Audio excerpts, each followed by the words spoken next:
Nightworkers. I'm OldDadGuy. I tell scary stories so you can question every sound in your house at 2 a.m. You're welcome. No turning back now. The Woman with the Candle. When I was a kid, there was this hallway in our house that never felt right. It wasn't just dark, it was wrong. And I didn't know why. Until the night I saw her. I was about 10 when it started. My parents had just moved us into an older 2-story home in a quiet neighborhood. The kind of house with creaky floorboards, faded wallpaper, and a long hallway upstairs that ran past all our bedrooms like a spine. Even during the day, the hallway gave me the creeps. I'd avoid walking down it unless I had to. And at night, if I needed to pee or grab water, I'd run full sprint to the bathroom and back, never looking down the hall. But there wasn't a reason. Not yet. Just a feeling. A pressure. Like the walls were closer there, and the shadows had more weight. My parents just laughed it off. "You've got an overactive imagination," my dad said. "Just a dark hallway, that's all." But it wasn't. One night, I woke up from a nightmare. Something about a red light chasing me through the house. I couldn't breathe. My sheets were tangled around my legs. I got up to get some water. The hallway was pitch black, except for the moonlight bleeding in through the small window at the far end. I was halfway to the stairs when I saw her. An old woman, standing perfectly still at the opposite end of the hallway. Long white nightgown, bare feet, wispy gray hair that barely moved. Her eyes were in shadow, but I swear she was looking through me. And in her hands, a candle. But the flame wasn't normal. It flickered red. Not warm red. Crimson. Like blood. Like warning lights. It wasn't casting light. It was casting darkness. I froze. My mouth went dry. I couldn't blink. Couldn't breathe. She just stood there, like she was waiting for me to move. Or run. I turned and bolted to my parents' room. Slammed the door behind me. My mom jolted awake as I sobbed and tried to tell her what I saw. My dad grabbed a bat and checked the hallway. Nothing. The air smelled faintly like wax, but no one believed me. "Just a nightmare," they said. "Go back to bed." But I know what I saw. After that night, things got worse. Sometimes I'd wake up and smell candle wax. Sometimes the hallway light would flicker, even though the bulb was brand new. My cat refused to step foot in the hall. Would hiss at the air and bolt. And sometimes, just before I'd fall asleep, I'd see the hallway outside my cracked bedroom door grow just a little darker. Like something was standing there, watching. I had dreams of her. Always the same. Me in the hallway, her at the far end. But in the dreams, she moves, glides toward me, silent. And the red flame grows brighter and brighter until it swallows everything. One night, years later, I stayed up all night with a camera. Nothing. But when I reviewed the footage, I caught something at 3:12 a.m. A single frame, a flicker of light, deep red, reflecting off the hallway mirror. I never told anyone. What would I say? I'm grown now. I've moved out. But even now, when I light a candle, if the flame flickers just right, just wrong, I remember her. The knocker in the basement. Every house has that one room you try to avoid. Ours was the basement. I didn't know why, not at first, but after what happened, I'll never go near another coal chute again. I was 8 when we moved to the farmhouse. It sat on a patch of overgrown land in Pennsylvania. 2 stories, sagging porch, woods at the edge of the property. My parents saw potential. I just saw shadows. The house had character, sure, but the basement? That was something else entirely. You accessed it through an old wooden door off the kitchen. The stairs were steep and narrow, like a ladder more than steps. And the moment you opened the door, it hit you. That smell. Damp earth, cold stone, and something sour underneath it, like something that had been wet for too long. The basement wasn't finished. Crumbling stone walls, parts of the floor still dirt. A single bulb on a chain in the middle, swaying even when there wasn't any wind. And that coal chute. It was tucked in the far corner, a square hole in the wall sealed with a rusted metal door. It hadn't been used in decades, but it always looked like it had just been opened. My mom had to do the laundry down there. She hated it. She said it felt like someone was watching her.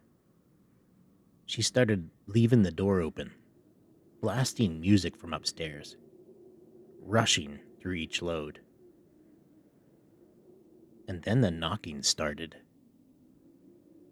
I remember the first time I heard it.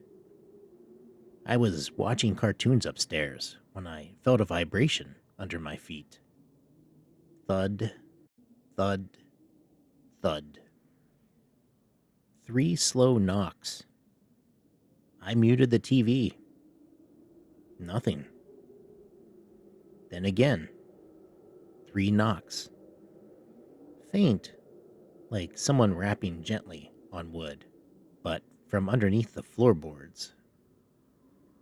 I told my parents.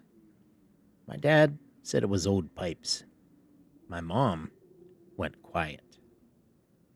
But it kept happening. Always in threes. Always when someone was in the basement. Never when it was empty.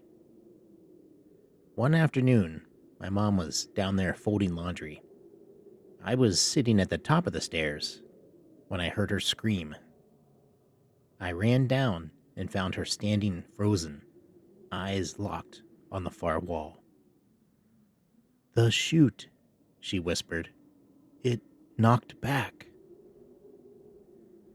She'd heard the knock again, 3 times, and, on impulse, knocked back. And it responded, 3 times, then 4, then silence.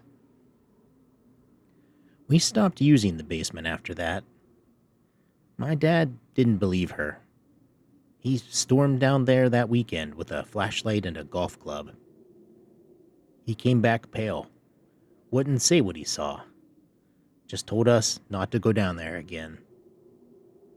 A week later, I caught him pouring cement into the base of the chute. Said he was sealing it for good. I asked why. He didn't answer. That winter, we had a storm that knocked out power. Coldest week of the year. My dad rigged a space heater, but it shorted the fuse. Only way to fix it? Go down into the basement and reset the box. He tried to stall, but finally gave in. I went with him. The air was so much colder down there. My breath fogged up in front of me. As he approached the fuse box, the light bulb on the ceiling flickered. And then, knock, knock, knock. From the chute. We froze. The knocking came again. Louder this time. Faster. The sound of something slamming the inside of that rusted door. Then we heard a groan. Not the house. Not wood. A voice. It was low. Guttural. Almost human. My dad flipped the breaker, and we ran. We moved out the following summer. Left the washer and dryer. Left everything in that basement. I don't even think we locked the door behind us. Years later, I drove past the place, just for fun. Or more so curiosity, I guess. The house was still there, but the basement window had been bricked over. The new owners had paved over the side yard, sealed off the entrance. But I swear, even from the road, I heard a faint knocking. Not alone. I've lived in the same house for over 45 years. It's small, peaceful, tucked away near the woods. But I'll never forget what happened that first winter here. And I've never quite been alone since. We moved in during the fall, just me and my husband, newly married, starting fresh. The house wasn't much. 2 bedrooms, creaky floors, 1 bathroom that always seemed a little too cold, but it had charm. Space, privacy. The first few weeks were beautiful. Golden leaves blanketed the lawn. Deer wandered through the backyard. And at night, we'd sit on the porch and listen to the wind blow through the trees. It was the kind of quiet that takes a while to get used to, especially when you start to realize what isn't supposed to make noise. The first time it happened, I was alone. My husband worked night shifts at a paper mill in town, and I was doing laundry in the bedroom when I heard it. 3 hard, fast footsteps across the porch. Then the front door slammed open. I froze. There was a storm coming that night. Windy, yes, but this wasn't wind. These were footsteps. Purposeful. Heavy. Then, running. Someone ran up the porch, burst through the front door, and thundered up the stairs to the 2nd floor. Except, we didn't have a 2nd floor. I stood there, heart racing, laundry basket at my feet, waiting for the footsteps to come back down. They didn't. I grabbed a flashlight and a kitchen knife and crept down the hall. The front door was closed, locked. Deadbolt still turned. No broken windows. No doors open. But I know what I heard. My house doesn't have an upstairs. It never did. But those footsteps, they definitely went up. I told my husband when he got home. He believed me, sort of. Said it was probably a dream or the wind messing with my ears. But something had changed in the house after that. I could feel it. The creaks were louder, more regular. The shadows, longer. Sometimes I'd hear whispers just beyond the edge of hearing. Nothing I could make out, just murmurs. Like a radio left on in another room. One night, I was taking a bath, eyes closed, when I heard the front door open. I jolted upright, listened. Footsteps. Again. Across the porch, through the living room, and up the stairs. I held my breath. Water sloshed in the tub. Silence. I wrapped myself in a towel, ran to the front door. It's locked. Deadbolt, untouched. Nobody there. And no upstairs. We had the place inspected. Nothing. No signs of forced entry. No wildlife. No wiring issues. The house was fine. But it wasn't. The years went on. I stopped telling people what I heard. The footsteps never left. Sometimes weeks would pass in silence, and I'd start to feel normal again. Then, thud, thud, thud. Up the porch, into the house, up those non-existent stairs. I stopped looking for the source. I stopped checking the door. But one night, this was maybe 10 years ago, I woke up around 2:30 a.m. to something new. Laughter. Just for a second. A single chuckle. Low. Male. Like someone was standing right outside the bedroom. I didn't move. Didn't breathe. Just waited. Eyes locked on the crack under the door. Nothing came through. But the next morning, I found muddy footprints on the inside of the front door. One pair, size 13, work boots. My husband hasn't worn boots like this since the 80s, and he was out of town that night. I'm older now, alone in the house most days. I keep it clean. I light candles. I've made peace with the quiet. But not a week goes by where I don't hear it. Someone walks across the porch. They open the door. They run upstairs to a place that doesn't exist.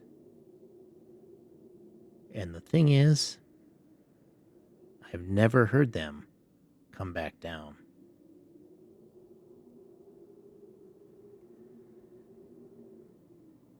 The flash in the window.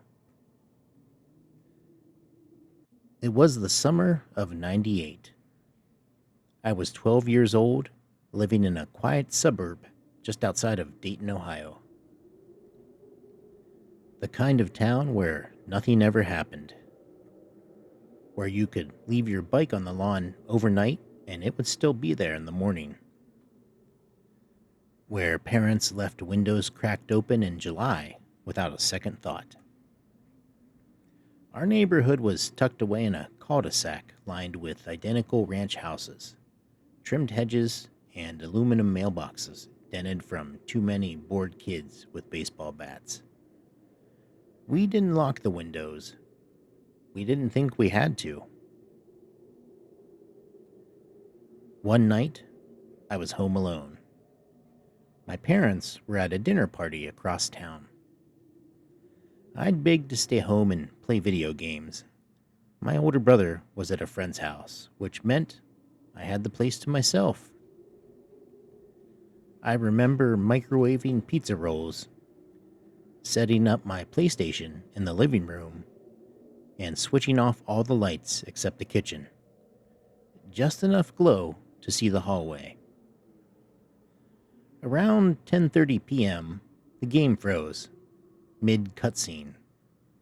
I sighed, got up, and fiddled with the cables. Then I heard it. A sound. Faint, but unmistakable. Crunch. Like gravel underfoot. I paused. Our driveway was gravel. We were the only house on the street with one. I peeked out the living room window. No one. Still, I got that gut-tightening feeling. You know, the one where your instincts whisper before your brain catches up. I sat back down, controller in hand, eyes flicking to the window now and then. Nothing. Maybe 10 minutes later, I stood up to grab another soda. That's when it happened. As I crossed the hallway, I saw it. A bright flash lit up the side of the house. Like lightning, but sharper. Quick. White hot. And it came from just outside my bedroom window. I ran to the blinds and peeked out.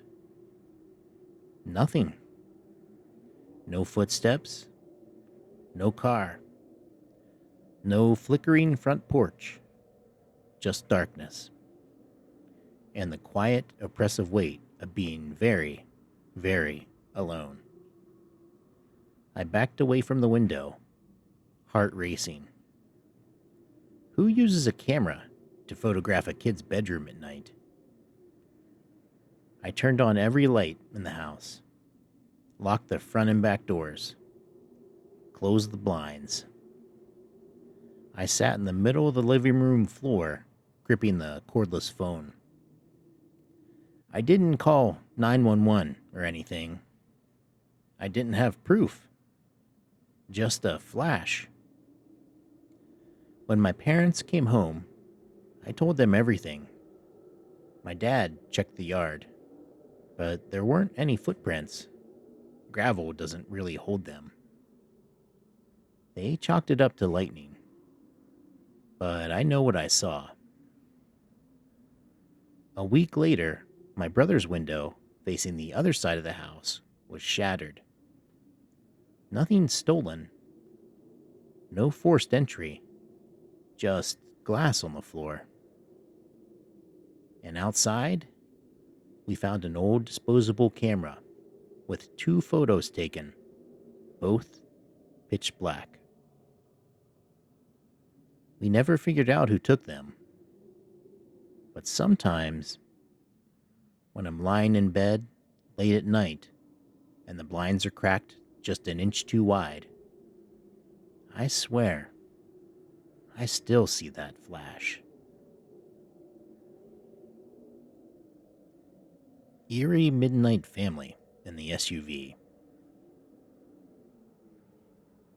This happened about 4 years ago when I was driving home from a friend's house around midnight.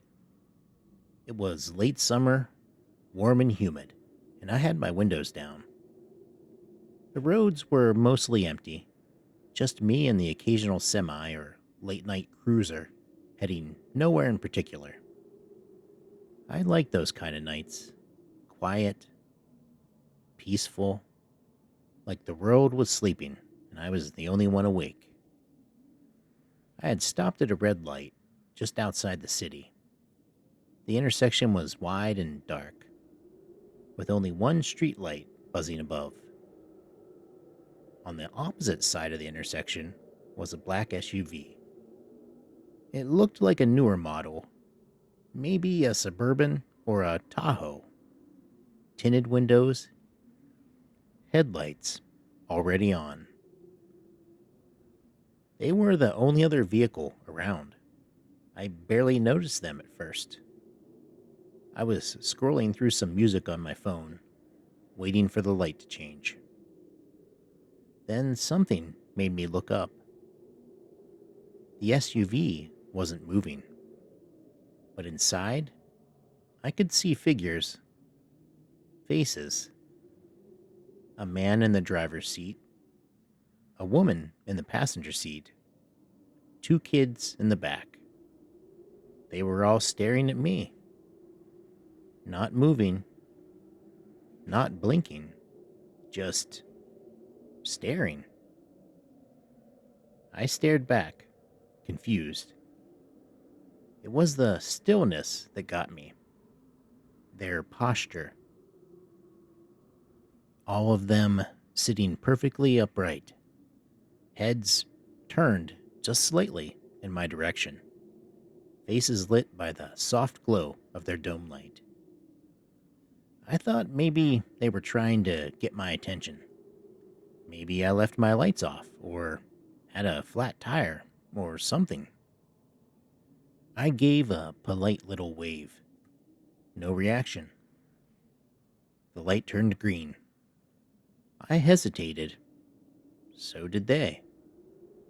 Then, slowly, the SUV pulled into the intersection and turned left. I drove straight through and watched them in my rearview mirror. They didn't continue down the road. They stopped. Right in the middle of the intersection. Still facing me. At this point, I was more annoyed than scared. Weirdos, I figured. Just playing some stupid game. Maybe filming a prank for social media. I turned on a side street to head home. It was quiet, residential, tree-lined. About 2 minutes later, headlights appeared behind me. The same black SUV. No turn signal, no high beams, just slow, steady tailing. I turned again, this time more abruptly. So did they. I was 2 blocks from home. I didn't want them knowing where I lived, so I kept driving, looping random side streets, trying to shake them. Every turn I made, they followed. Not speeding, not closing the gap, just keeping pace, keeping me in sight. That was the part that really got to me. It wasn't aggressive. It was methodical. Eventually, I pulled into a gas station and parked directly under the bright canopy near the door. The attendant inside looked up and nodded. The SUV rolled by slowly and kept going. I stayed there for 10 minutes before heading home, constantly checking my mirrors. Never saw them again, but I'll never forget those faces. That blank, unblinking stare. It wasn't anger. It wasn't joy. It was empty. Like I wasn't a person to them, just a target.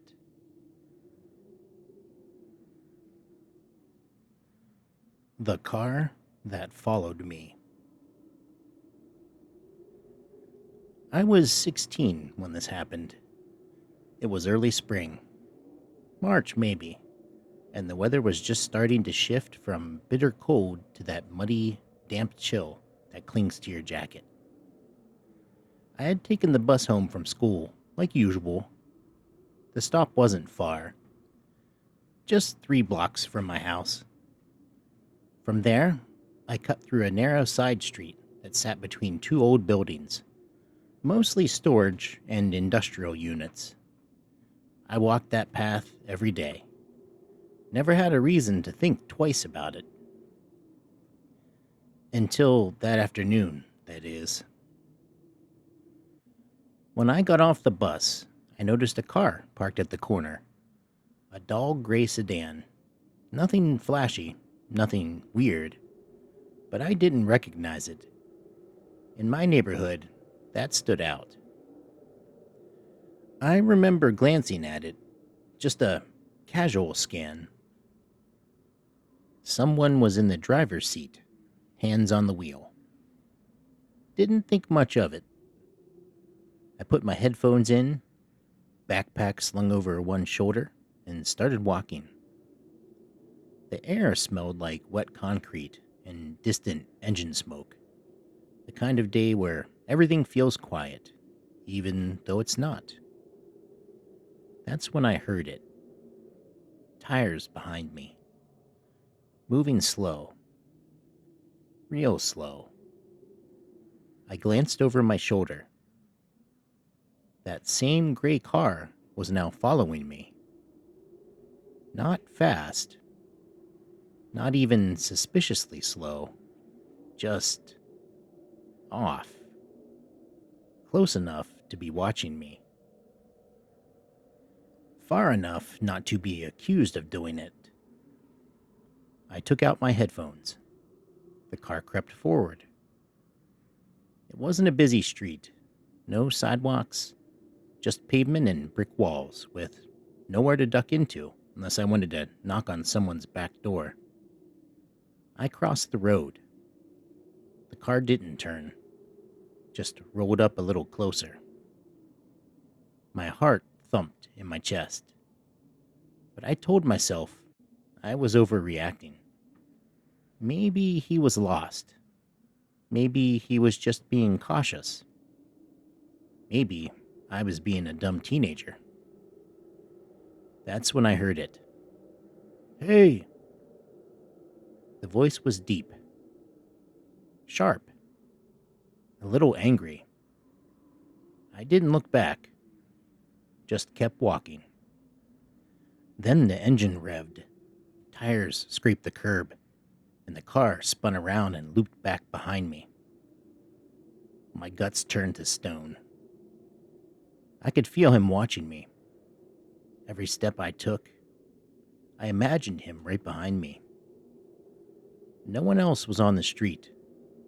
Not a single other car passed. The world went weirdly quiet, like it knew what was happening. I turned right and broke into a jog. Then I heard the car again, accelerating. Not fast, just steady, intentional. I ducked into an alley and pulled out my phone. No signal. My house was only a block away now. I sprinted. I burst through my front door, slammed it shut, locked every bolt. I peeked through the blinds just in time to see the gray car roll slowly past. He didn't stop. He didn't even glance toward the house. Just kept going. I never saw him again. Never saw the car. I told my parents, and they brushed it off as someone messing with me. But the next day, I changed my walk. Took the longer way. Avoided that narrow road like it was cursed. Because in that moment, when I heard him yell, when the car came back, I knew something was going to happen if I hadn't run. And I've never shaken that feeling.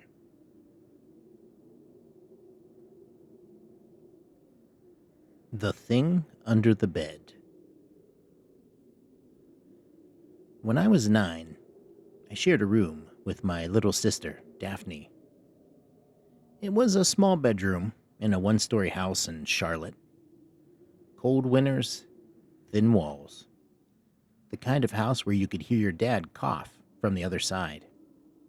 Where creaks in the floorboards sounded like footsteps. My sister had the bed against the far wall, next to the window. Mine was closer to the door. And under both beds, darkness. Absolute darkness. We weren't allowed to leave the hallway light on at night. My mom said it wasted electricity. So instead, we had this tiny plug-in nightlight. It glowed soft blue. Barely enough to light the edges of the room. That night, it was unusually cold. I remember waking up around 2 a.m. because the blankets had fallen off the bed. I reached around blindly, trying to grab them. That's when I heard it. A shuffling. Soft. Just inches from my face. I froze. Every muscle in my body locked. My hand hovered near the edge of the bed. I was certain someone was there. The room was still. My sister snored lightly from across the room. Then I felt something lightly press against the mattress, on the opposite side, like a hand or a knee. I snapped the covers back up and buried myself in them, heart pounding. Eventually, I fell asleep. I told myself it was a dream, or maybe I rolled onto a toy. But deep down, I knew better. The next night, it got worse. Around the same time, maybe 2:15 a.m., I woke up to the same cold. Same rustle, but this time, I felt something tug at the blanket. Upward. Not violently, just a slow creeping pull. I held my breath. It stopped. I lay there for what felt like hours until the sky outside began to lighten. When morning came, I looked under my bed. Nothing, of course. But something was off. My socks, usually in a small basket under my bed, were scattered. One was missing entirely. I checked the heating vents, checked behind the dresser. Nothing. And for the next few days, it happened again. Always subtle, always just enough to keep me doubting myself. Then came the worst night. It started the same. The cold, the rustling, then a sound I'll never forget. Breathing right under me. Low, wet, deliberate. I stared at the ceiling. I couldn't scream, couldn't move. I felt the mattress shift under my back. Just the slightest sag, like someone was pushing up from underneath. And then, the whisper. Shh. That was it. I screamed. My dad came crashing in with a bat. My sister cried. I pointed under the bed, panicked, sobbing. He checked. No one. Nothing. Except the vent panel near the foot of my bed was loose. almost off its screws. Behind it, a crawl space. Tiny, barely big enough for a grown man to fit through, but not impossible. We moved out 2 weeks later. My parents said it was unrelated, said the neighborhood wasn't safe anymore, said the school wasn't great. But I saw the fear in my dad's face that night. He knew, just like I did. I'm grown now, married. I have kids of my own. But I still check under the bed before I sleep. And sometimes, on cold nights, I wake up to find the blankets pulled just a little too far down. And I remember the breathing. Scary encounter on the road at night. This happened in the fall of 2020, during the lockdown era. I'd been cooped up at my home for weeks, and I needed to get out, just to be somewhere other than my bedroom. So one night, I decided to go for a drive. It was almost midnight. I had no real destination in mind, just a coffee thermos, some playlists queued up, and a half a tank of gas. The night was cold, stars clear, and the roads were empty. I was about 45 minutes outside of town when I noticed headlights behind me. No big deal, just another driver. But I noticed that the truck, an old beat-up Ford, was speeding up every time I did, slowing down when I slowed down, hanging back when I switched lanes, almost like they were matching me on purpose. I took the next exit. So did they. I turned onto a country road, darker than sin, nothing but trees and fence posts, and silence. So did they. That was when the alarm bells went off. This road led nowhere. I only knew it because my uncle used to hunt out that way. I killed my headlights for a second, hoping they'd pass me. They didn't. They cut theirs too. We were both driving blind now. No lights, just the rumble of two engines in the dark. I slammed on the brakes. So did they. Then they inched forward. I wasn't dealing with a drunk or a loud tourist. This was something testing me. I pulled over, heart racing, and threw my car into reverse. I hit the gas. The truck gunned it forward, closing the gap. That's when another set of headlights appeared from behind the trees. A third vehicle, a white car pulling out from a dirt path just ahead. My headlights flicked back on just in time to see the truck swerve to block the white car. Then both vehicles stopped in the middle of the road. And me?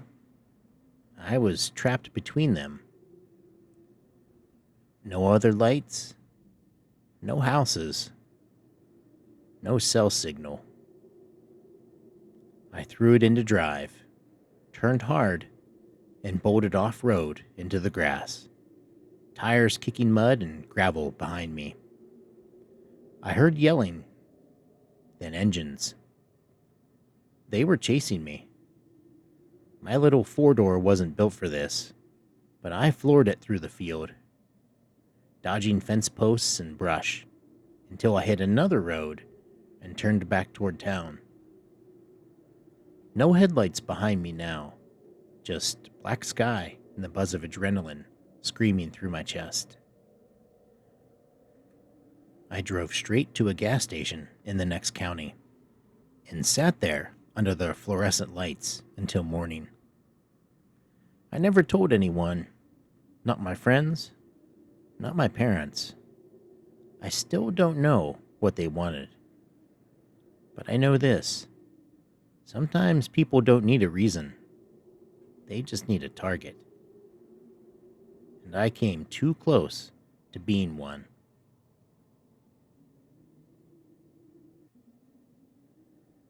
The mist in the kitchen.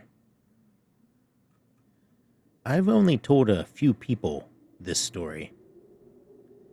Not because I'm scared they won't believe me, though that's part of it, but because I still don't fully believe it myself. It started in the kitchen. I was living alone at the time, just me and my dog, Max. A small rental house tucked behind a row of bigger homes just off a quiet side street. It wasn't fancy, but it was peaceful. At night, the place would settle in that familiar way old homes do. Pops in the walls, creaks in the floors. I got used to it. Until the night I saw the mist. It was around 1 a.m. I had just come back from a night shift and was heating up leftovers in the microwave. Max was asleep in the other room. No music, no TV. Just me and the low hum of kitchen appliances. I turned around to grab a fork from the drawer, and I saw it. A faint, swirling shape right by the stove. At first, I thought it was steam, but there was nothing cooking yet. No open dishwasher. No reason for it. It hovered there for maybe 3 seconds. Pale, smoky, almost like it was turning in place. Then it drifted sideways and vanished. I blinked, shook my head, laughed it off. I'm just tired. It's just my imagination. But it came back. 3 nights later, same time, I saw it again. This time, near the dining room table. And Max, he saw it too. He bolted upright, stared at it, tail between his legs. I'd never seen him react like that. Not to shadows, not to wind, but to this, he growled, low and primal. Then it disappeared again. I tried to be logical. Dust, light reflections, maybe a bug on the lens of my glasses. But every time I saw it, it grew more defined. At first, it was just fog. Then, it had shape. A rough silhouette. Tall. Slender. With arms. The last time I saw it, it had hands. Not like a person's. Not fully formed. Just glowing white outlines where fingers should be. Like chalk sketches in the dark. And it was looking at me. I know that sounds stupid. Mist doesn't have eyes. But somehow, I knew it saw me. It was standing in front of the kitchen mirror, just staring into it. I turned on every light in the house. Gone. I started sleeping with my bedroom door closed. Max stopped going into the kitchen entirely. He'd walk circles around it, even when his food bowl was in there. I set up a camera once. Nothing but static. But one night, I left the mirror uncovered, just a long antique piece that came with the rental. I woke up at 3 a.m. to a sound I still can't explain.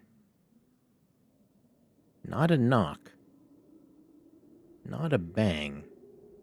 It was like breathing, heavy, wet, just outside my bedroom door.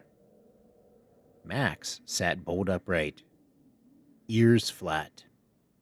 He didn't bark, he whimpered. I waited for it to stop. Then I heard something moving in the kitchen. A scrape, a shuffle. I didn't go out. I stayed in bed, blankets up to my chin like a child, heart pounding like I was 9 years old again. In the morning, I found smudges on the kitchen floor. Footprints. Not shoes, bare feet. Long and narrow. And on the mirror, a handprint. Too high to be mine. Too long to be human. I broke my lease that week. I don't know what it was. I don't want to know. But sometimes, I still see the mirror in my dreams.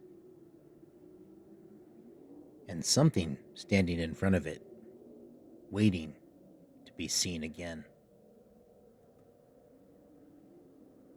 The Man at the Abandoned House. I was 17 when this happened. It was the fall of my senior year. One of those golden periods of teenage life where your friend group feels like a family, and you think you're invincible because you survived a small town boredom long enough to get reckless. We were just looking for a scare. That's all. There's this old abandoned house on the edge of our town. A local legend. Everyone had a different story about it. Some said it was a meth house. Others swore it was used for satanic rituals back in the 80s. The truth? It was just a crumbling shell of a 2-story farmhouse, barely visible from the road, with a busted front gate and a roof that looked like it might cave in any second. No one lived there. That part was definitely true. It was Halloween night when we decided to go. There were 5 of us. Me, my best friend Mark, his girlfriend Alina, her cousin Jake, and Lisa, who we all sort of had crushes on in different ways, and who definitely liked the attention. We brought flashlights, phones, and a Bluetooth speaker for spooky music. You know, to set the mood. We weren't drunk. We weren't high. Just hyped. Giddy with the kind of stupid courage that only happens when you're with people who laugh too loud and run toward the danger instead of away from it. We parked 2 blocks down and walked through the woods to avoid being seen. The house looked even worse up close. Paint peeling, windows boarded over, except one on the second floor that had a big hole in it like someone had thrown a cinder block through. The gate was half hanging off its hinges. We climbed over it. The grass was dead. Crunchy. Tall in patches like no one had been through in years. The front door was locked, but Jake found a side entrance with a broken screen and kicked it open. We stepped inside. The smell hit first. Mold, rot, dust, and something else. Something bitter. The floors creaked like a scream with every step. We turned on our flashlights and spread out. The front room was empty, just wallpaper peeling off the walls and an old recliner in the corner, sagging with age.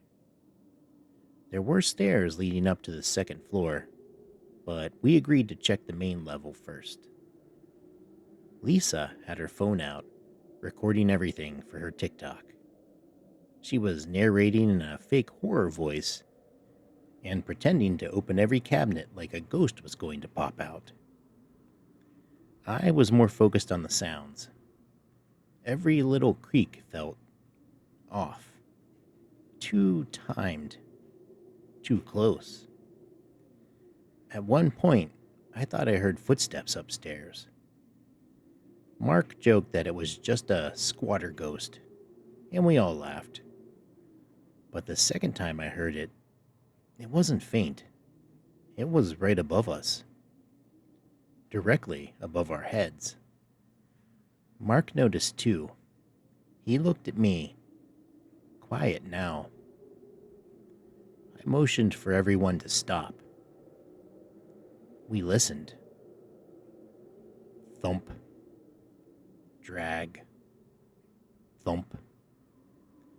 We all heard it that time. Jake whispered, "Maybe an animal?" Then something made a loud bang upstairs, like a door slamming. Alina screamed. Mark said, "All right, that's our cue. Let's get out of here." And that's when we heard the front door slam shut. Not drift, not creak, slam. Hard. Everyone froze. Lisa tried to laugh it off, but it was hollow. "Y'all better not be messing with me," she said, panning her flashlight toward the foyer. No one responded. We all slowly backed toward the kitchen, the only exit we hadn't tried. Then we saw the man, standing at the top of the staircase. Not a ghost, not a shadow, a man. Real. Dirty.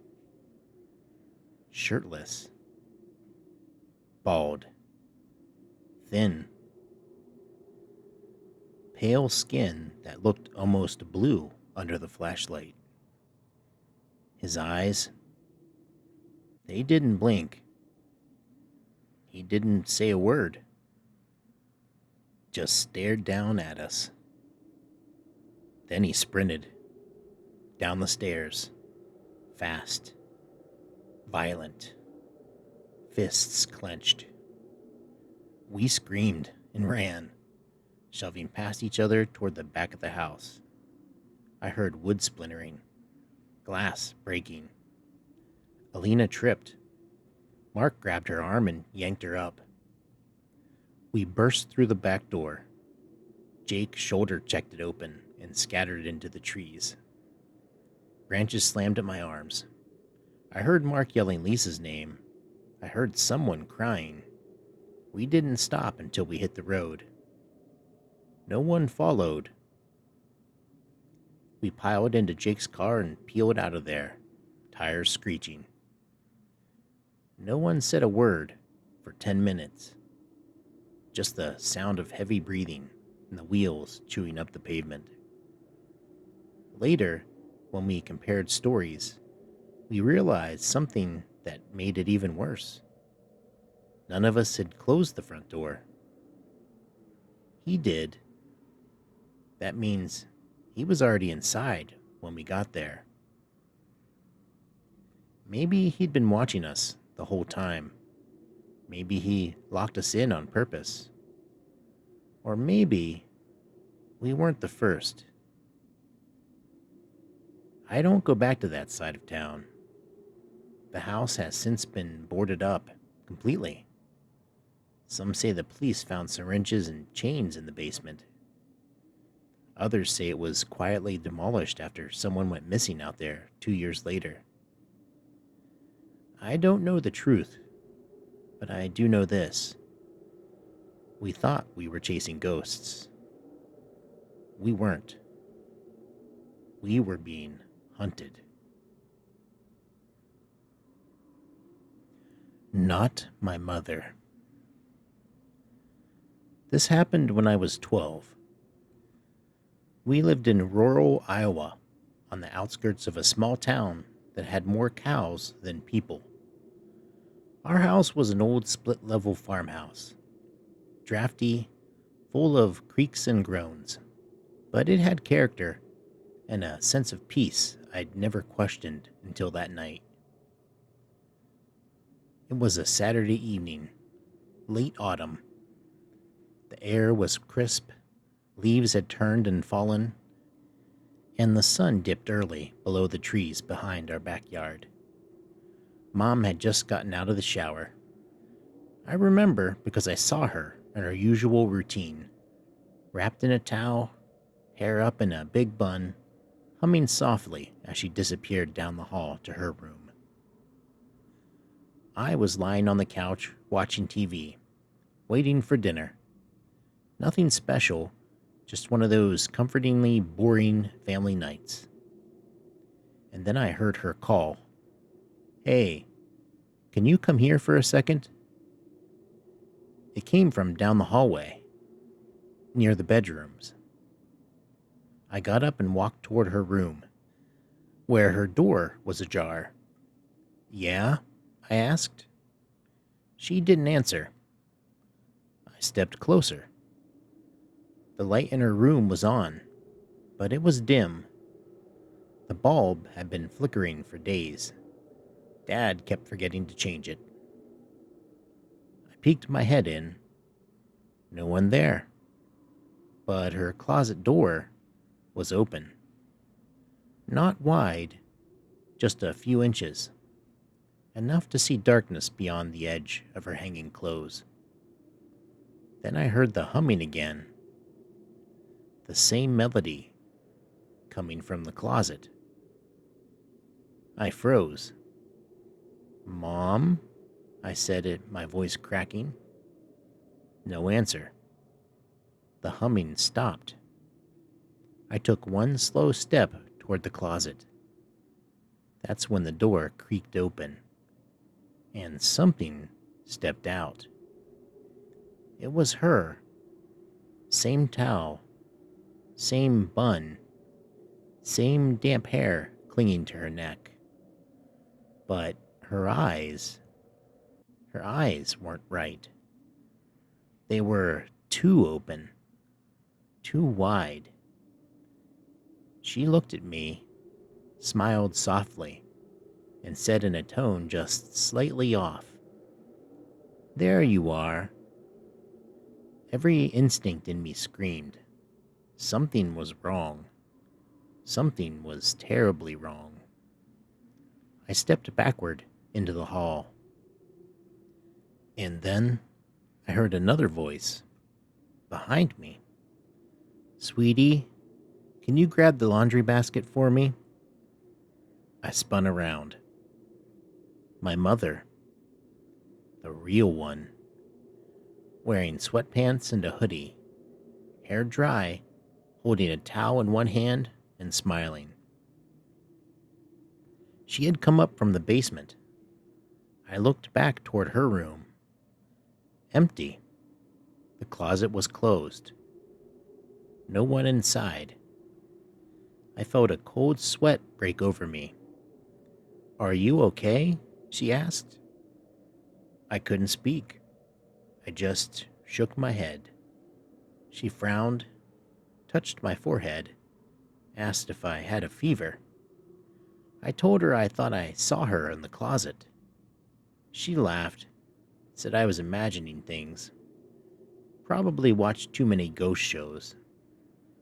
But I know what I saw. I know it.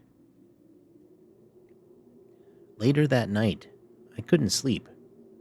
I kept staring at the shadows in the hallway, watching the door to my room, waiting for it to open. At 2:14 a.m., I heard it again. The humming, the exact same melody, soft, gentle, coming from the hall. I sat up, heart pounding. The sound moved past my door, down the stairs, toward the basement. The next morning, I asked Mom if she'd been up. She said no. She hadn't moved since she went to bed. I told her about the humming. She got quiet. Said that when she was a little girl, she used to hum that exact tune when she was scared. Said she hadn't even remembered it until just now. I never heard it again. But a few weeks later, I went into the basement for laundry and found something wedged behind the washing machine. A small hand mirror. Old. Cracked. Not ours. It was cold to the touch. And on the glass, in faint, foggy smears, were two handprints. Long. Too long. Pressed from inside the reflection. The mist and the mirror. This happened during my first year living alone. I had just moved into a tiny studio apartment in a converted Victorian house in upstate Pennsylvania. The kind of place that creaks for no reason and smells different depending on the weather. It had warped wood floors, tall ceilings, and a giant old mirror mounted to the kitchen wall. I hated that mirror. Not because it was ugly, it wasn't, but because it felt wrong, like it had seen too much. The landlord said it was original to the house. Turn-of-the-century craftsmanship, he bragged. I thought about taking it down, but it was bolted into the wall with rusted brackets, so I just tried to ignore it. For a while, I did. Until the mist came. It started one night around 12:30 a.m. I was standing in the kitchen, brushing my teeth. Yeah, my studio was small enough that the bathroom sink was practically in the same space as the kitchen. I was half asleep, zoned out, when something flickered in the corner of the mirror. A wisp. Like breath on glass. Except I wasn't breathing in that direction. I wiped the surface. It didn't go away. It moved. Swirled. Drifted across the reflection like it was trapped inside the mirror. I stepped back. The mist slowed, then seemed to follow me in the glass. I turned. Nothing behind me. I chalked it up to being overly tired. Maybe a reflection from outside or condensation from the heater. I went to bed and forgot about it. But it came back. Again and again. Always around the same time. Always drifting. Always staying just out of definition. Until it didn't. Until it formed. At first, it was a vague outline. Like someone standing far away in fog. Then it got arms. Then a head. Then, unmistakably, a face. Pale. Long.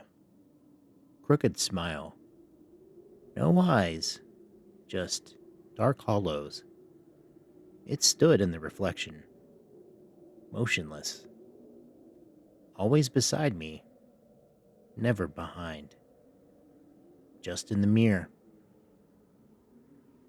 I stopped brushing my teeth near it. Stopped doing dishes at night. I covered it with a blanket and ignored it for days. One morning, I woke up and the blanket was on the floor. I didn't put it there. I know I didn't. That same day, I noticed something new, a handprint on the glass. Thin, elongated, smudged at the fingertips like it had pressed from the other side. That night, I dreamed of the mist. It was inside my room, whispering. I couldn't understand the words, but I felt the intent. It wanted me to look. So I did. At 2:43 a.m., I walked to the mirror. Blanket was gone again. I stood there, staring into it, refusing to blink. The room behind me looked normal, but the reflection, it smiled. The thing inside, it smiled at me. I turned to run and saw nothing. When I looked back, it was on my side, just standing there. No sound, no breath, just mist and hunger in that hollow face. I don't remember falling. I woke up hours later on the kitchen floor, freezing, shaking, nose bleeding. The mirror was covered in condensation again. I moved out the next week. Didn't even ask for my security deposit back. I told the landlord what I saw. He got real quiet and said, "You too?"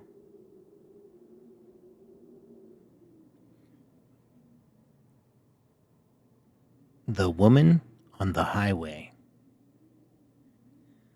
I was working night shifts that year. Graveyard security detail for a cold storage warehouse in eastern Oregon. Long, lonely nights with little more than coffee and talk radio to keep me awake. I'd drive home every morning around 3:30 a.m. down a long stretch of state highway. Nothing but dark road, dry hills, and the occasional pickup hauling hay or headlights flickering from a distant truck stop. I liked it, mostly. It was peaceful. Until one night in late October.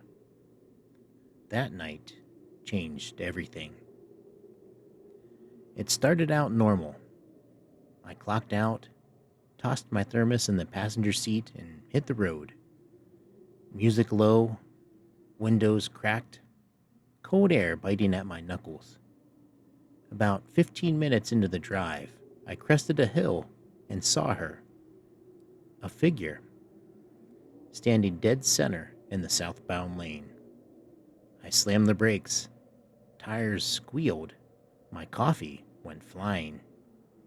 The car came to a stop about 30 feet away. My headlights were on her now, full beam. She didn't move. She was a young woman, maybe late 20s. Long, dark hair, pale skin, no coat, no shoes, just standing there. Barefoot, in the middle of the highway. At first, I thought she must have been in an accident. Maybe escaped from somewhere. Maybe on something. But she didn't look injured. Didn't look scared. She looked empty. Like her face forgot how to hold emotion. I cracked the window and shouted, "Are you okay?" No answer. She tilted her head slightly, then took one step forward.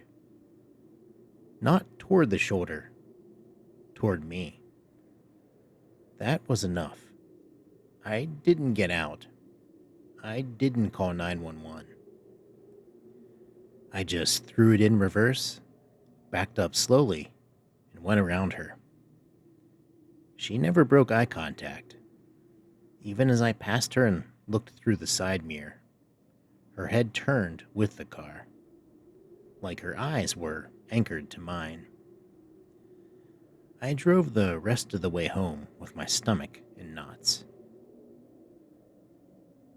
The next day, I checked the local news. Nothing. No missing person. No traffic stops.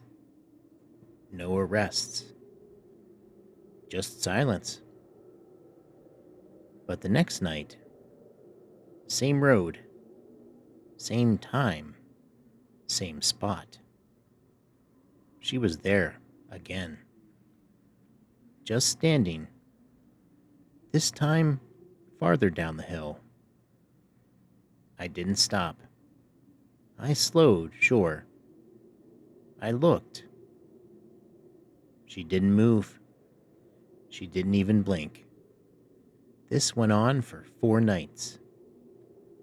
Always the same place. Always the same posture.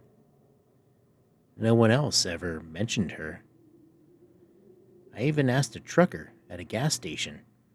He just shook his head and said, "Nobody walks that stretch after sundown. Too many coyotes. Too many other things." On the 5th night, she was gone. I almost felt relieved until I got home. I walked inside, set down my keys, kicked off my boots. Then I saw it. A bare, wet footprint on the hallway tile. Just one, heading into the living room. I followed it, heart in my throat. No one was there. No broken windows. No unlocked doors. Just silence. And a smell. Like rainwater and something old. Like mildew in an attic. I never saw her again after that. But I still take a different road home. Even if it adds 30 minutes. Because I don't want to know what happens if you stop.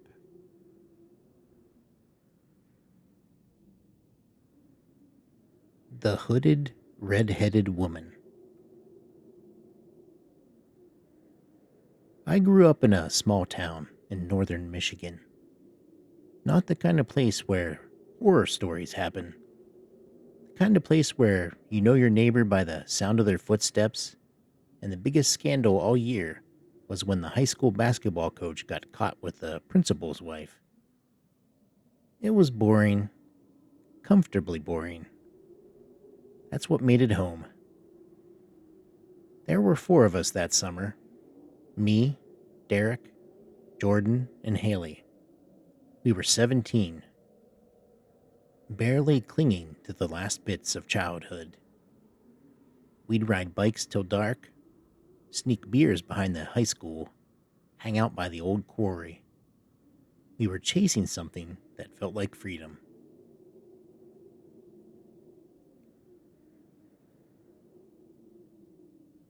The night it happened, we weren't doing anything exciting. Just walking down Elwood Avenue around 11 p.m. It was summer, warm, still, that thick quiet that wraps around you in a small town after the world's gone to bed. We just left Jordan's place. His parents were cool with us staying out late as long as we didn't make noise. The street was empty, moonlight reflecting off the windshields of parked cars, the occasional hum of a distant TV through someone's open window. We were halfway down the block when Derek stopped. "You guys see that?" he asked, pointing up the street. I squinted. There, under the orange glow of the streetlight, was someone walking towards us. At first, it was just a shadow. Then it resolved into a figure, a woman, hood up, moving slowly.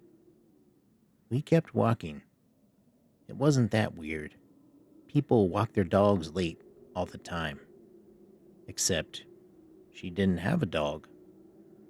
She didn't have a bag, or a phone, or even visible shoes. Just a long, dark hoodie, oversized, sleeves past her hands. Jordan cracked a joke to cut the tension. Yo, is this one of those TikTok ghost pranks? We laughed. Kind of. But she kept getting closer. And then she stopped. Right across the street from us. The streetlights above flickered. We stopped too. I got a good look at her then. And what I saw still bothers me. She had red hair. Like really red. Bright, coppery, almost glowing under the light. It spilled out from her hood in waves, clean, smooth, unnatural. She turned her head and looked directly at me. Not the group, just me. Her face was pale. Not sick pale, not makeup pale. Like blank paper pale. And her eyes, they were all wrong. They were wide, unblinking, fixed on me like she was reading my name off my soul. She didn't smile, didn't speak, didn't move. My stomach dropped. Haley whispered, "What the hell?" We started walking again, faster now. I glanced back. She was still standing there. Same spot. Still staring. We rounded the corner and broke into a jog. Didn't stop until we reached Derek's driveway. He unlocked the back gate and we piled into his yard, panning, laughing nervously. "What was that?" Jordan asked. "Some tweaker," Derek offered. "Did you see her eyes?" Haley whispered. "She didn't blink." We went inside, tried to brush it off, put on a movie. But I couldn't stop thinking about her. Around 2:30 a.m., I stepped outside to get some air. The backyard was quiet. The moon was low now, casting long shadows over the lawn. Then I noticed it. The back gate was open. Just slightly. I stood there, frozen, listening. Nothing. But I felt something, like a pressure behind my eyes, like I was being watched.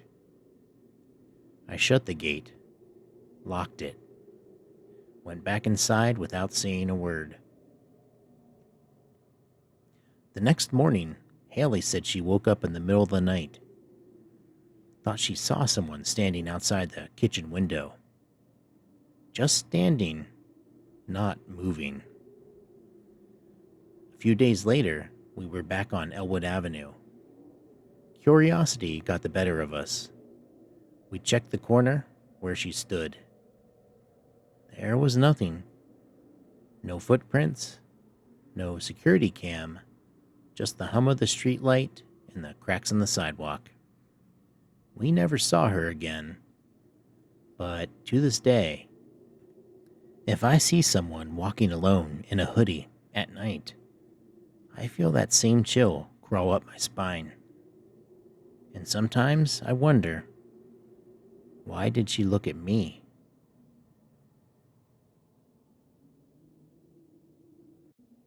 Mist-like figure with white hands. It started on a Tuesday. I remember that because I'd just finished a string of double shifts and I'd finally gotten 2 days off. I spent the whole first day asleep.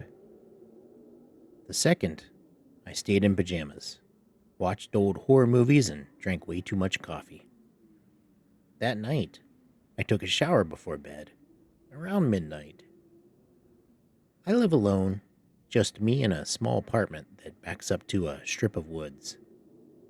The place isn't creepy per se, but it's quiet. Too quiet sometimes. You hear everything: the hum of the fridge, creaks in the baseboards, wind brushing the windows.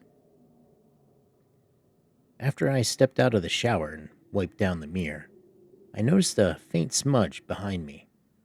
I turned. Nothing there. When I looked back in the mirror, it was still there.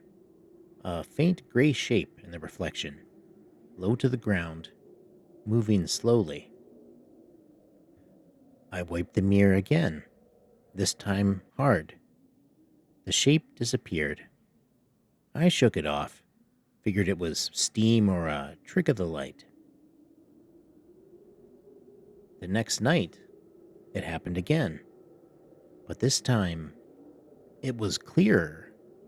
The shape was taller, thin, like a person standing far back in the corner of the bathroom.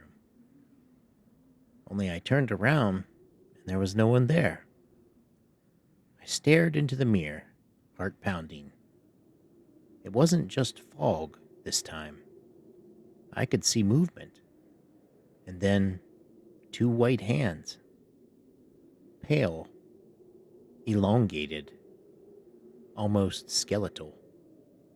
They pressed up against the inside of the mirror, not the glass, inside the reflection, as if it was trapped behind the surface. I froze. The hands moved slowly, dragging across the mirror like they were searching for a crack, a way out. Then a face began to form. Blurry at first, but as I watched, it grew more defined. Long jaw, hollow cheeks, skin like paper, and empty eye sockets.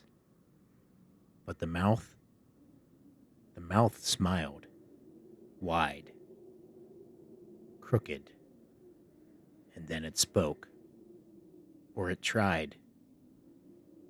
Its lips moved in slow, unnatural motions.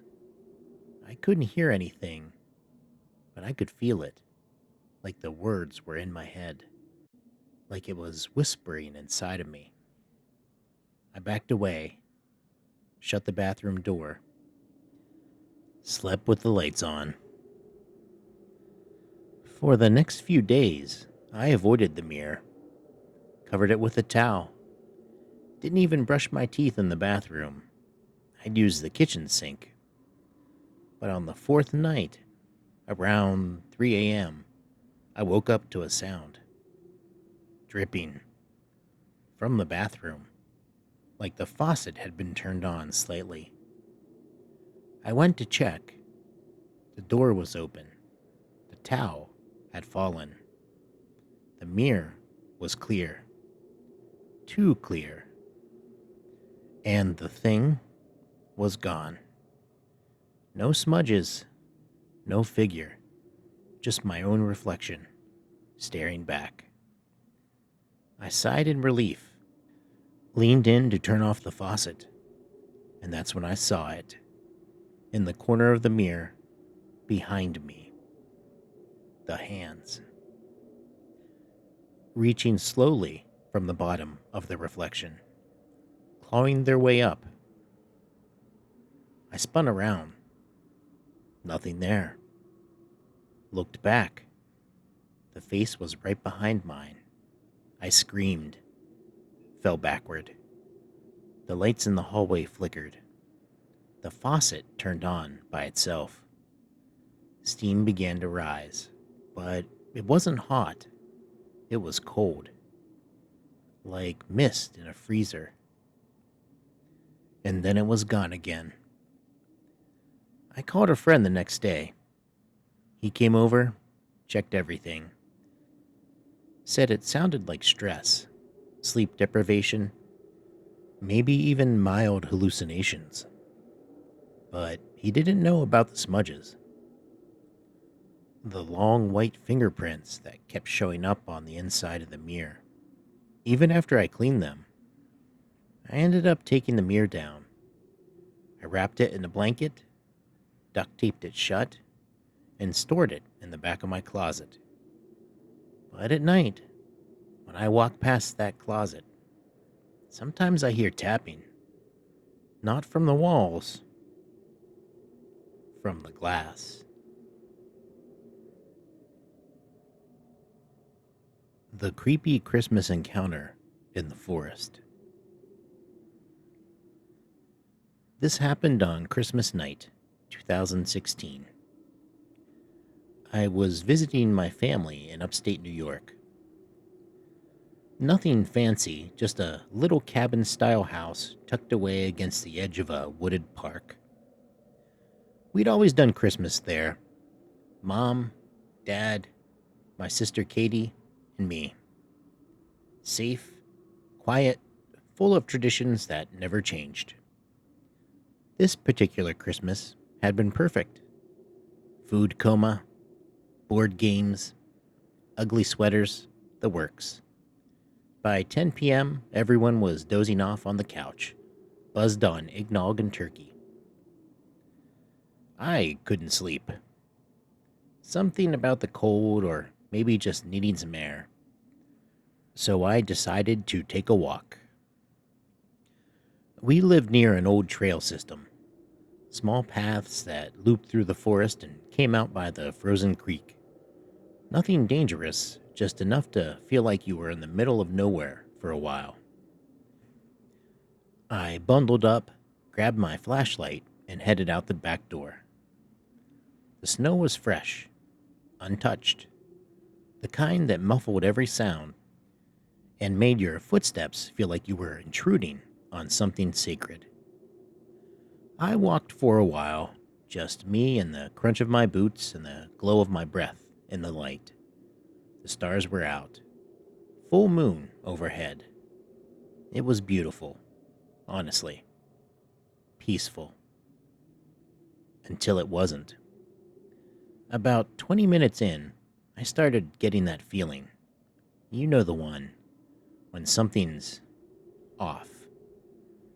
At first, I thought it was the wind, then maybe an animal. But it felt bigger than that, like I wasn't alone anymore. I stopped, shined my flashlight ahead on the trail. Nothing, just trees, shadows, a low fog beginning to roll in. I kept going. Maybe 5 minutes later, I heard it. Crunch. Not mine, behind me. I whipped around, light sweeping the trail. Still nothing. I waited. Silence. Then another crunch. Closer this time. I called out, "Hello?" No response. But then I saw it. Just off the trail, maybe 30 feet back, between two trees. A person. Standing there. Completely still. No flashlight. No movement. No sound. Just there. I felt the adrenaline hit instantly. "Hey!" I shouted, trying to keep my voice firm. No answer. They didn't move. I raised my flashlight higher. It was a man, late 30s, maybe.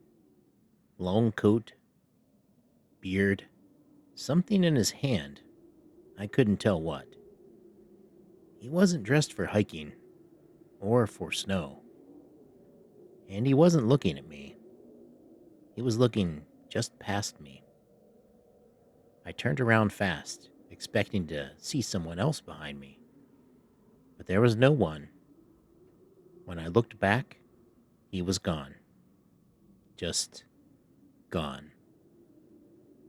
No footsteps in the snow, no sound of running, just empty woods. I backed away slowly, turned and started walking fast, then faster. That's when I heard him again, behind me. Not just footsteps this time, breathing, labored, wet, and close. I broke into a run. The flashlight bounced wildly as I tore down the trail, lungs burning, heart pounding. I didn't look back. Not once. I couldn't. Because some part of me knew he'd be right there. When I finally saw the lights of our house through the trees, I nearly cried. I burst through the back door, slammed it shut, and locked it behind me. My parents stirred on the couch, asked what was wrong. I told them I thought I saw a bear. They laughed it off. I didn't sleep that night. The next morning I went out to the trail again, just to see. And I found something in the snow where he'd been standing. An old plastic grocery bag. Inside, a wrapped box. Tiny. Red ribbon. No tag. I opened it. There was nothing inside. Just a small slip of paper. It said, "You shouldn't walk alone."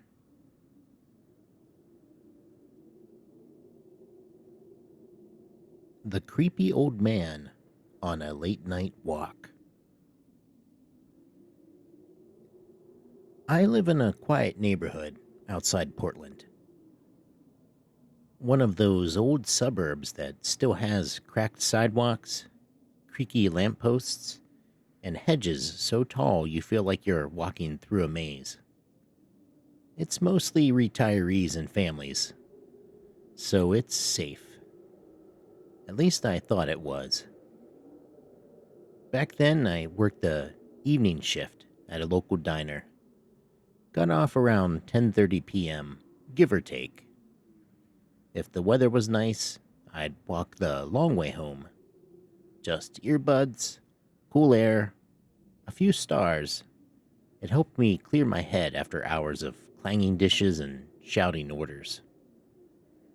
That night felt no different. It was early September, still warm enough to wear a hoodie and sneakers. The air smelled like dry grass and backyard grills. I had about a mile to go, and the streets were mostly empty. I liked it that way. Until I saw him. I'd just passed the elementary school when I noticed a figure standing under the street lamp near the corner of Hillcrest Drive. At first, I thought it was a neighbor out for a smoke. But he wasn't smoking. He wasn't even moving. He was just standing there, perfectly still. Back straight, hands folded behind his back. I slowed a little, tugged out an earbud. Something about his posture didn't sit right with me. He was old, maybe late 70s or early 80s, wearing a long dark overcoat despite the warm night. Thin, pale, and tall. Too tall, really, for someone that age. I glanced down at my phone, pretending to be texting, and crossed to the opposite side of the street. As I passed, I looked up. He was staring at me. No expression, no blinking. Just locked in on me. I picked up my pace. Didn't run. Just enough to create distance. When I reached the next intersection, I looked back. He was still under the streetlight, still watching. I turned onto my block and slowed my walk, trying to convince myself it was nothing. Maybe he was just weird. Maybe he lived around here. Maybe I was overreacting. Then I heard footsteps behind me. Soft, measured, not rushed, not hesitant, just deliberate. I didn't look back. I took a sharp left, ducked between two houses into a cut-through path that ran behind the neighborhood. The footsteps followed, still steady, still unhurried, like he knew exactly where I was going. I finally glanced over my shoulder. He was there, at the mouth of the alley, backlit by the moonlight. Same coat, same stare. And even from that distance, I could tell he still wasn't blinking. I broke into a jog. Didn't run, not yet. Didn't want to seem too panicked. But every instinct in me screamed that something was very wrong. I reached my street and turned toward my apartment, keys already in hand. That's when I heard him speak. A soft voice, just loud enough to hear over the wind. Pretty night for a walk. I stopped cold. He was only a few feet behind me. I hadn't even heard him close the gap. I turned to face him, and something in my stomach twisted. His eyes were glassy, wet, but not from emotion. He didn't move right. Like he was puppeting the idea of a human being. Do you live nearby? He asked, tilting his head slowly. I didn't answer. I just walked backward toward my door, never turning my back to him. Used to be a nice neighborhood, he said, before they started leaving things open at night. I unlocked my door, stepped inside, and slammed it shut. I didn't look through the peephole. I didn't want to see him standing there. I stayed up all night, listening. But there was no knock, no sound. The next day, I walked the route again in daylight. No sign of him. I asked a few neighbors. No one knew who I was talking about. A couple days later, I saw the community message board online.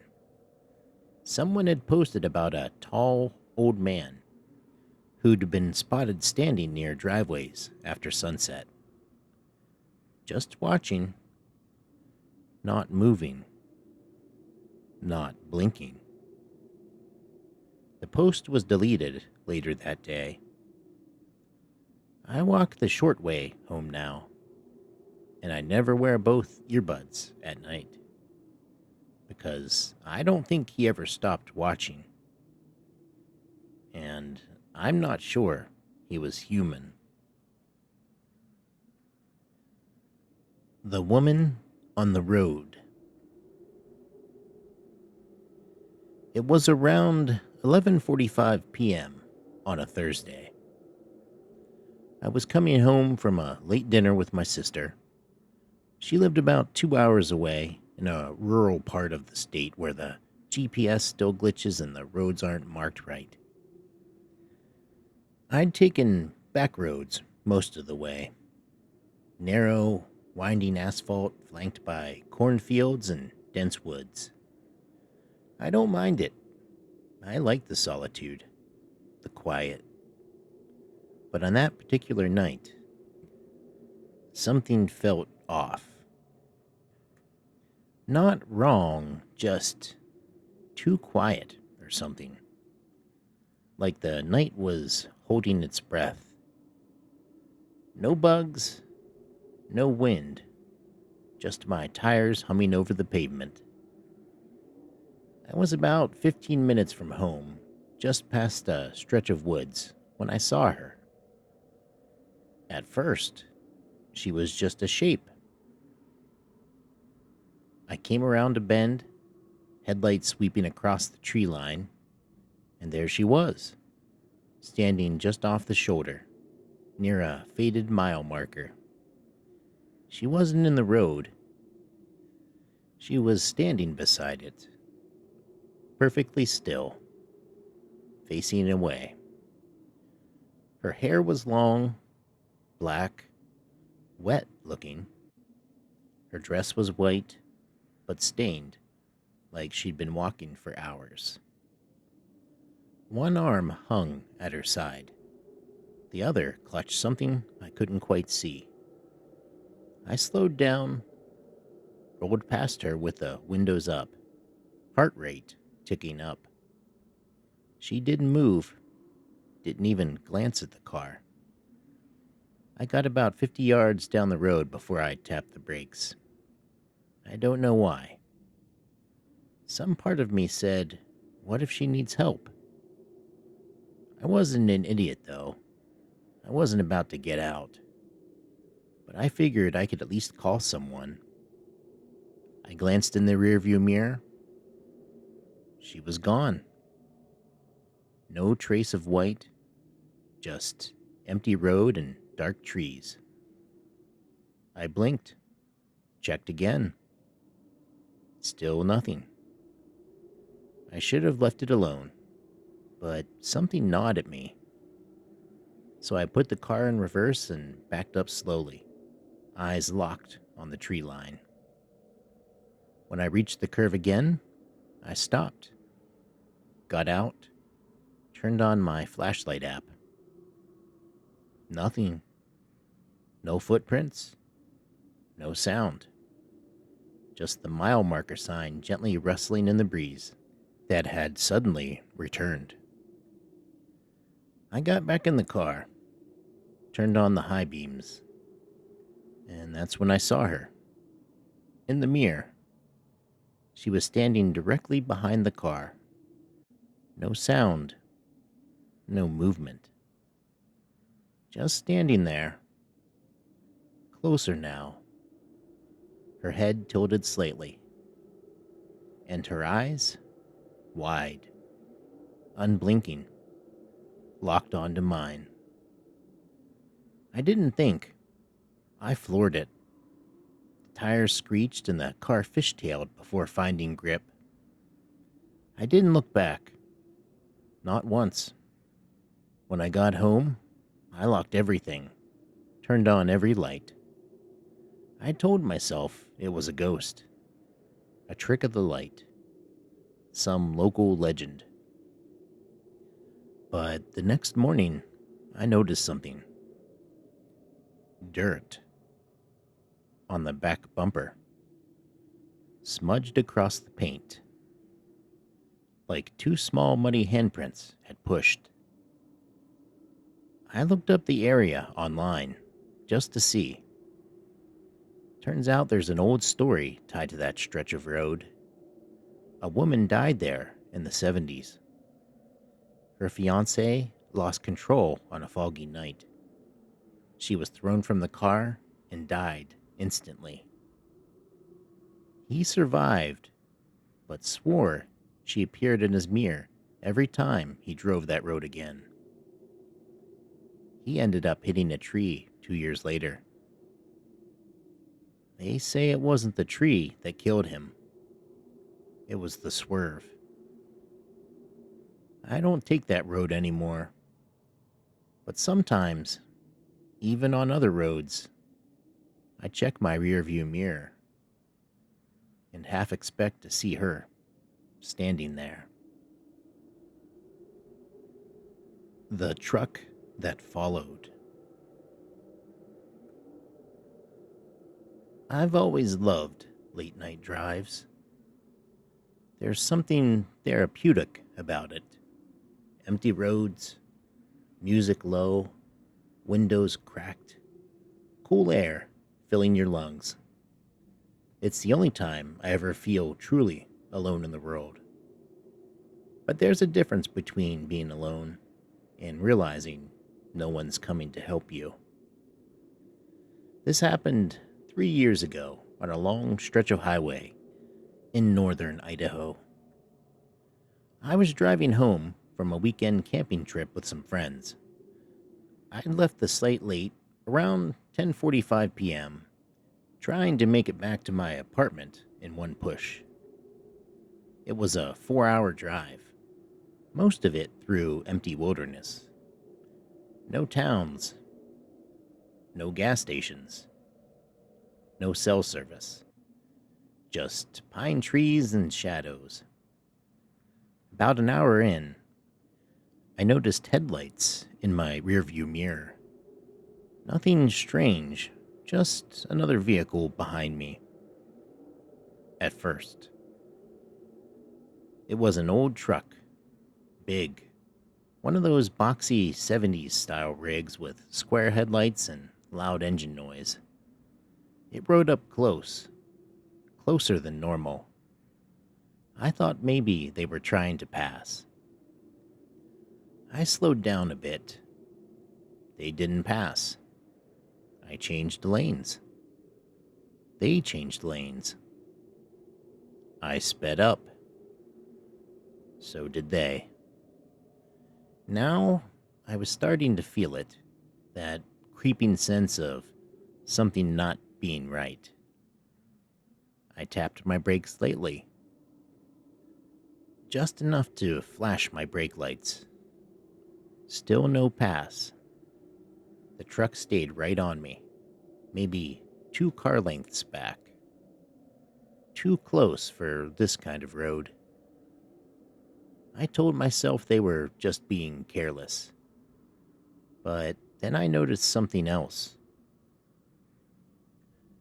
Every time we passed a turnoff or exit ramp, they didn't take it.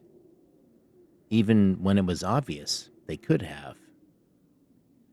They stuck with me, like glue, for nearly 30 minutes. At one point, I faked a right turn into a rural road and pulled to the shoulder. Let them pass. Except they didn't. The truck pulled over behind me and shut off its headlights. We just sat there, 2 vehicles idling in the dark. No traffic, no movement.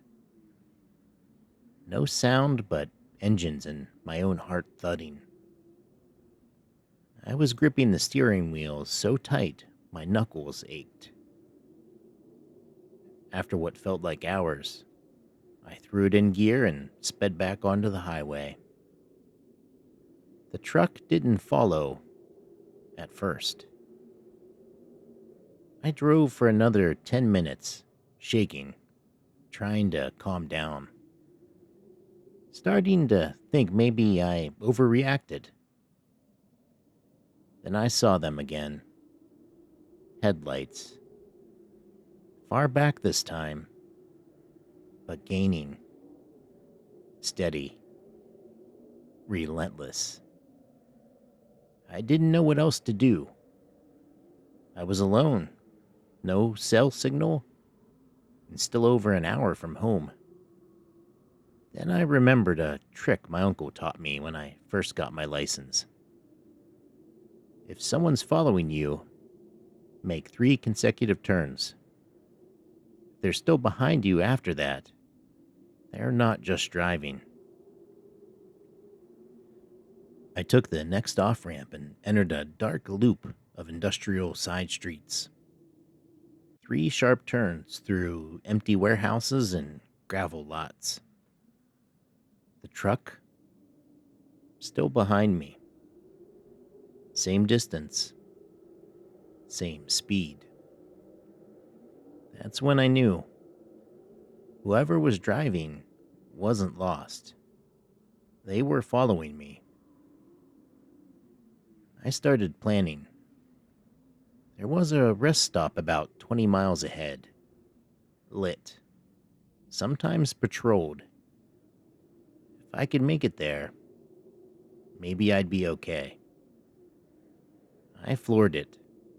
Didn't care about the speed limit. Didn't care about the cops. Just needed light.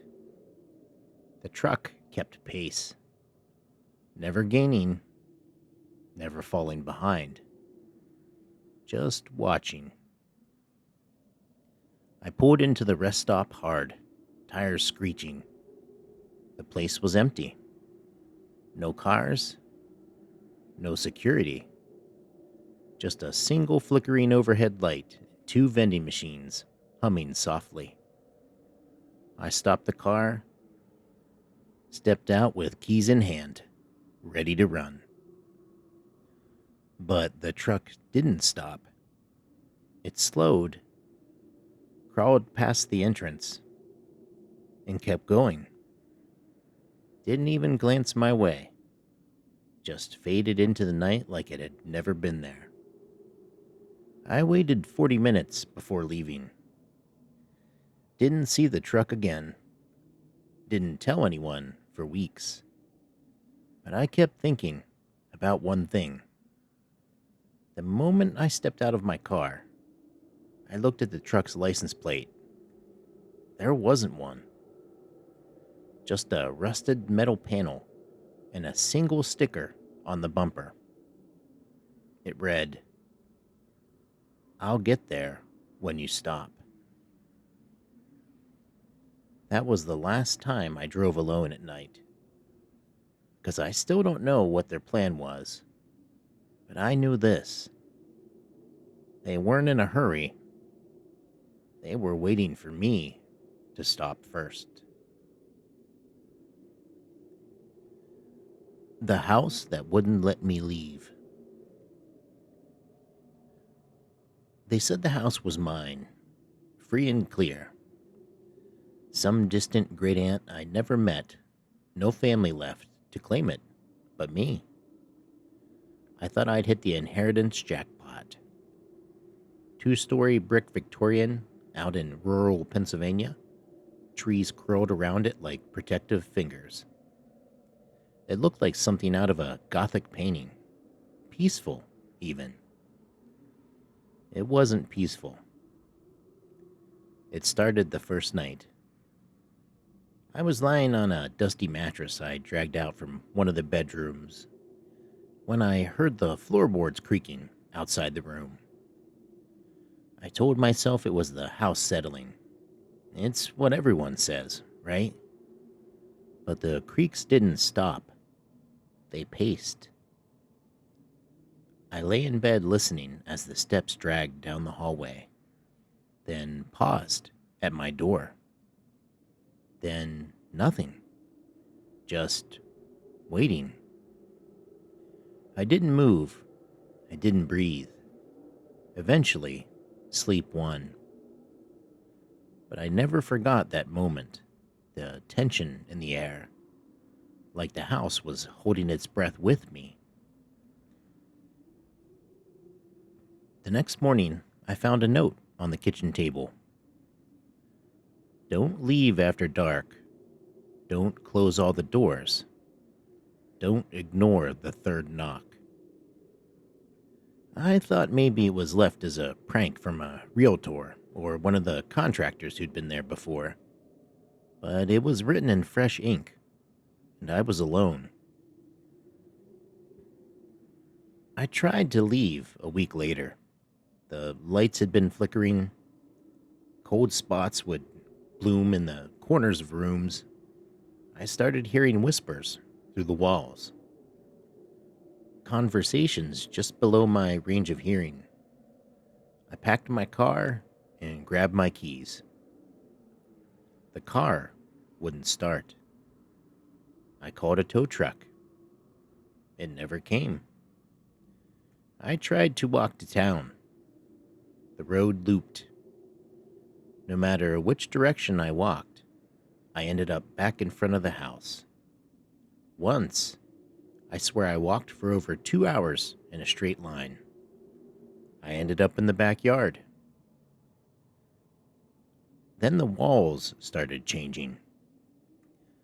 Photos that weren't mine appeared in frames. People I didn't recognize, staring out with dark, vacant eyes. The kitchen clock ran backwards. There were scratches under the bed, on the ceiling, on the inside of the closet door. I hadn't put them there. One night, I closed all the doors before going to bed, just to feel safe. That's when I heard it. Knock, knock, knock. A long pause after the third one, and then the doorknob turned. It wasn't just a creak or groan. It turned fully, rattled like someone or something on the other side was trying to come in. I didn't wait to see what it was. I opened the door and nothing was there. But when I looked back at the bed, someone was lying in it, and it looked just like me. I screamed. I ran. I didn't stop, but every room I entered had another version of me, sleeping, cooking, brushing their teeth. None of them acknowledged me. All of them looked off, pale, hollow, like mannequins made of skin. I lost days in that house, maybe weeks. Time didn't work the same anymore. I stopped checking the date. The sun rose when it wanted. It rained indoors once. Finally, I found a way out. The attic. I had never dared to go up there until then. But the moment I climbed those stairs, I felt something shift.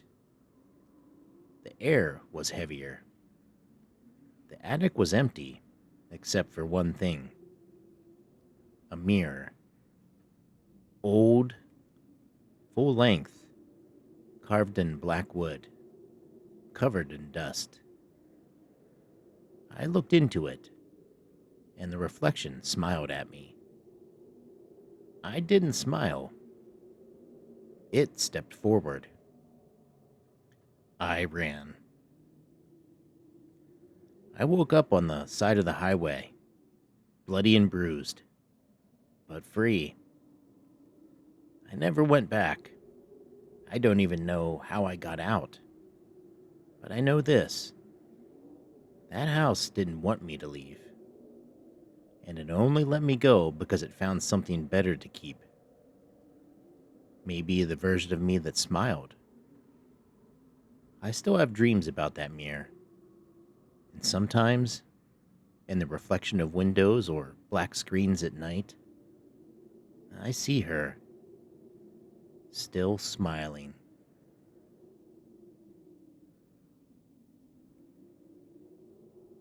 The lights go off at 11:13 every night.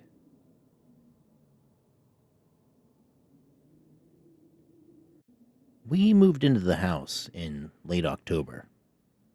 It was just me and my daughter Riley. Her mom had passed away 3 years earlier, and I was doing my best to raise her alone. The house was old, but charming. White clapboard siding, creaky stairs, those wide windowsills you only find in places built before electricity. It had that nostalgic feel, like a place where nothing bad could happen. Except something bad had already happened. The first time it happened, I thought it was a breaker issue.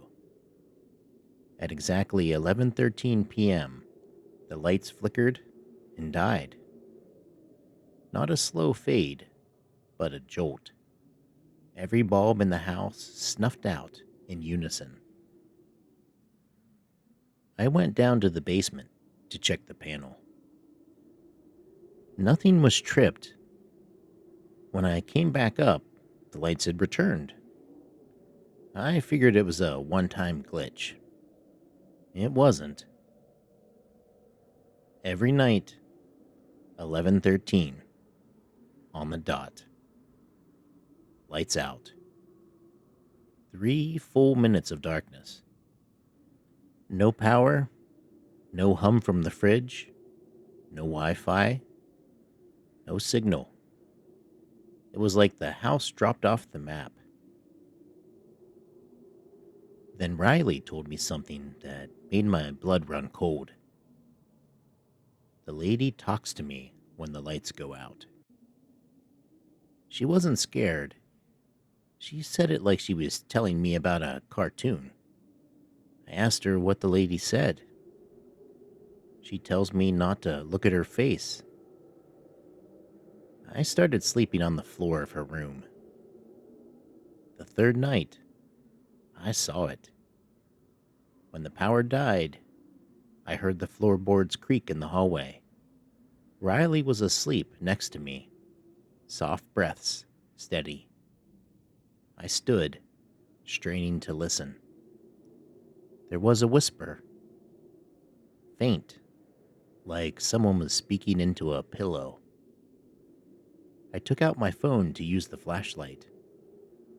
Dead. Then I saw the door handle turn. Slow, deliberate. The door opened halfway. I saw nothing. Just the pitch black hallway.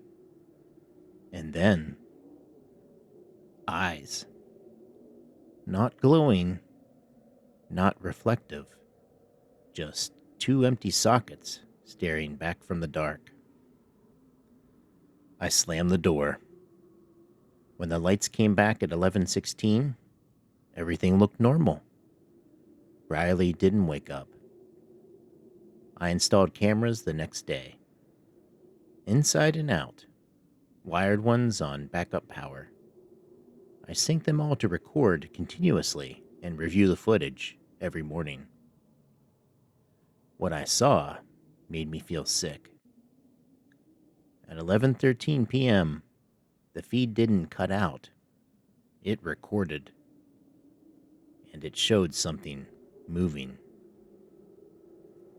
A figure, long arms, wrong proportions, crawling on all fours up the stairs. Then standing, or unfolding, like a spider stretching into a person. It walked into Riley's room and stood over me. It never looked at the camera. It never moved its head. But I swear to God, it knew. I went to the police. They found nothing. No signs of forced entry. No tampering with the cameras. They humored me, but I saw the looks in their eyes. Crazy single dad. Overactive imagination. I tried sleeping with the lights on. Didn't matter. 11:13 hits, darkness wins. I nailed shut every door. It opened them anyway. I moved Riley into my room. That night, we both heard the whisper. Don't look at her face. But Riley was already looking. She screamed. I turned and caught the briefest glimpse. A face with no skin. The next day, we left. Didn't pack, didn't sell, just drove and kept driving. I checked the town records later. Our house, it used to be a children's infirmary in the 1920s, a place where sick kids were quarantined. They died in the back rooms, by the dozens. The nurse who ran the place hanged herself in the hallway. Her name was Agnes Ketterly. Her time of death, 11:13 p.m. We don't talk about her. Riley doesn't sleep in rooms without windows, and I still wake up most nights around 11:10 just to make sure the lights stay on. But sometimes, even in hotels or rented apartments far from that house, they flicker.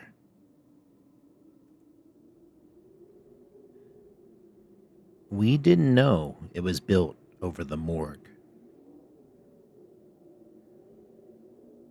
It was supposed to be a steal. My brother Matt and I found the listing on some obscure real estate site. A 2-bedroom, 1-bath farmhouse, 24,000 cash, offer accepted without a second glance. It was rural, West Virginia, no neighbors, no traffic. Exactly what we wanted for a quiet fixer-upper project. The red flags were there, of course. The seller didn't want to meet in person. The paperwork was handwritten. And on move-in day, there was a rusted chain on the basement door with a note. Leave it sealed. You don't want what's underneath.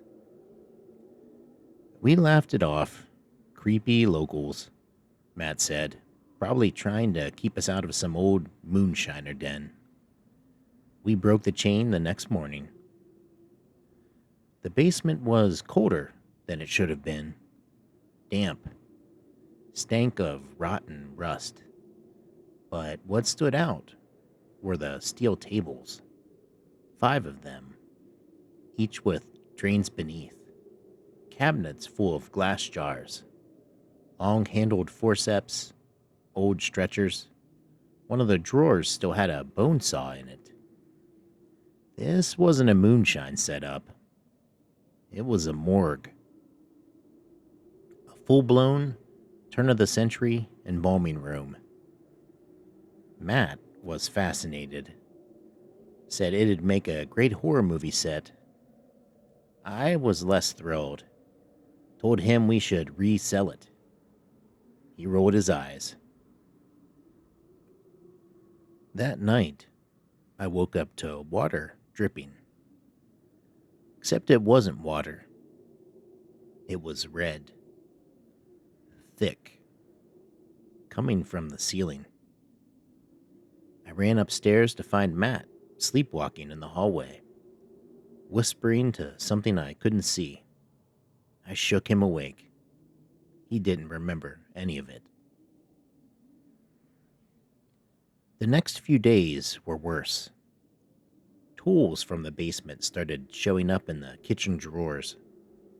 Photos of strangers appeared on our walls. Sepia-toned portraits of pale men and women with blank stares.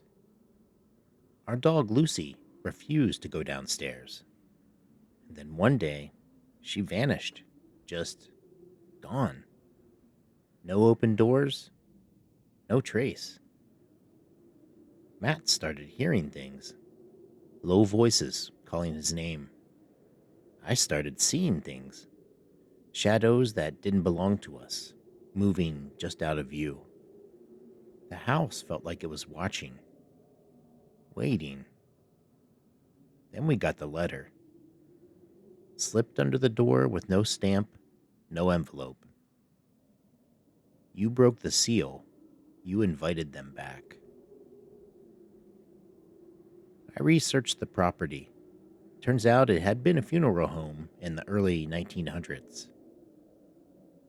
After a fire in town destroyed the actual mortuary, bodies were brought to this farmhouse to be prepped. But something went wrong. There were stories of embalmers going mad. One supposedly disappeared into the forest, raving about something crawling out of the corpses. Locals stopped sending bodies there. Eventually, it was condemned and sold in secret. passed between owners who never stayed longer than a year. No one ever lasted. That night, we heard footsteps again, but they didn't sound like a person. It was a wet, dragging sound, like something pulling itself up the basement stairs. The air turned metallic. Matt locked the basement, but the dragging didn't stop. Then came the knocking. 3 knocks. Pause. 3 more. We didn't answer. We should have. Matt vanished the next day. I found his shoes by the basement door. The chain was back, nailed in tight. I didn't put it there. I screamed for him. I searched every inch of that house. I even went down into that cursed room, flashlight trembling in my hand. I found one of the slabs wet, still draining. I don't live there anymore. I didn't sell the house. I just left. I don't know if Matt's alive or dead or something else. But I still get letters from the address. No return name. Just a postmark. Each letter has a photo of me, sleeping. Taken from inside the room. You thought you were alone, didn't you? But they've been watching the whole time. Like, subscribe, and maybe they'll let you sleep tonight.